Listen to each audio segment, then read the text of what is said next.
Në lidhje me transportin publik, unë kam takuar sot edhe përfaqësuest e sindikatave pra që ishin në protest para komunës së Prishtinës, por që erdhën edhe këtu nën udhëheqjen e kryetarit komunës, dhe ajo çfarë e kam sqaruar edhe para tyre dhe më duhet ta them edhe këtu në konferencë, ka qenë që kemi fillimisht pra dy probleme në këtë situatë. Problemi I parë tek transporti publik, pra është që ky problem është I vetë shkaktuar. Pra kjo do të ndodhte edhe po të kishte buxhet të miratuar për vitin 2025 për komunën e Prishtinës. Sepse siç e dini edhe ju, pra ka pasur vendime elektorale për të larguar apo për të liruar nga pagesa shumicën e kategorive të qytetarëve. Kjo ka rezultuar pra që shumica e qytetarëve të përfundojnë të liruar nga pagesat, mos paguajnë për bileta dhe kësaj pra barrën e ka marrë përsipër komuna e Prishtinës në një kohë kur nuk ka pasur buxhet të miratuar. Pra kryetari I komunës së Prishtinës për shkak të vendimeve elektorale e ka fut komunën në obligime pambulesë. Dhe kësaj tash ka ardhur situata ku ka vështirësi që ti paguaj këto fatura të cilat nuk kanë qenë të planifikuara, por kanë qenë vendime elektorale sepse nuk janë përcjellë me buxhetin përkatës. Pra kjo ka rrit obligimin financiar në një situatë kur komuna Leqës ka pas pra buxhet të miratuar, por ka operuar në situatë emergjente me 1/12 e buxhetit ashtu siç parashihet pra me legjislacionin në fuqi. Dëshmia më e mirë për këtë që po e them është edhe fakti se përveç trafikut urban, pra për herë të parë me këtë model të keq qeverisës, janë në vështirësi edhe operatorët privat, pra ofertuesit privat, kompanitë private që ofrojnë shërbimin e transportit publik, gjë që nuk ka ndodhur më herët, pra është hera parë tash. Problemi I dytë,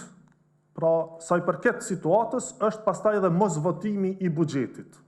të komunës së Prishtinës në Kuvendin e Republikës së Kosovës. Siç e dini, buxheti ishte miratuar me vonesë pas të gjitha afateve ligjore dhe në mënyrë që të bëj pjesë e ligjit për ndarje buxhetore, pra që të hyjë në fuqi buxheti I vitit 2025, duhej edhe miratimi në Kuvendin e Republikës së Kosovës, seancë të cilën pra partitë opozitare e këtu përfshihet edhe LDK-ja, e cila qeverisë me kryeqytetin, nuk erdhi fare në seancë, pra e bojkotuan këtë pikë të veçantë, sepse mundësia ishte që të votoj edhe si pikë e veçantë, pra nuk ishte ndërlidhur si pako me marrëveshjet ndërkombëtare apo me pika tjera të rendit të ditës. Pra kishin mundësinë partitë opozitare që ta votonin edhe vetëm këtë pikë, por e refuzuan. Kjo pra, ky vendim apo ky mosvotim e bëri problemin pastaj të pariparueshëm,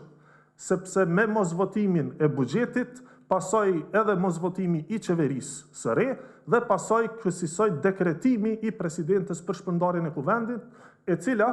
pra gjithashtu më duhet ta theksoj edhe një herë, u dha edhe një shans partive politike. Pra të nesërmën, kur I mblodhi partitë politike për të diskutuar datën e zgjedhjeve, presidenti Vjosa Osmani u ka ofruar partive politike edhe një mundësi që para se ta shpërndajë kuvendin me dekret,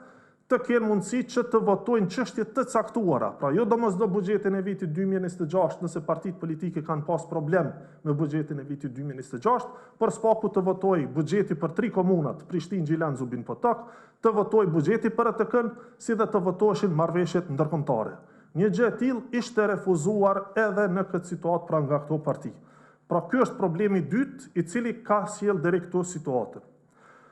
Pra këtë çfarë kemi pas sot ishte thënë shkurt një betejë politike që LDK me Lumir Abdixhikun kanë vendosur ta bëjnë në kurriz të qytetarëve të Prishtinës. Deri këtu ka ardhur se ka shumë probleme, pra e para nuk ka buxhet të miratuar, I cili u refuzua të miratohej edhe në seancën e fundit të jashtëzakonshme, dhe e dyta, komuna e Prishtinës pra ka hyrë në obligime pambulesë dhe përveç këtyre obligimeve që janë ndaj operatorëve të transportit publik, ka edhe obligime tjera siç është ta zënë kontrata për ndërtimin e sheshit George Bush në vlerë 18.2 milion euro, e cila nuk është e buxhetuar fare në ligjin për ndarje buxhetore, pra me kodin përkatës të cilin e kanë paraparë dhe zotimin e mjeteve. Pra 18.2 milion euro pa e pasur buxhetin kanë nënshkruar kontratë dhe kanë hyrë në obligime. Kësaj ka edhe shumë kontrata të tjera, të cilat pastaj ndikojnë që buxheti të merret edhe me përmbarues. Çfarë do buxheti I lirë që alokohet, merret me përmbarues dhe kësaj shkaktohen probleme të mëtutjeshme.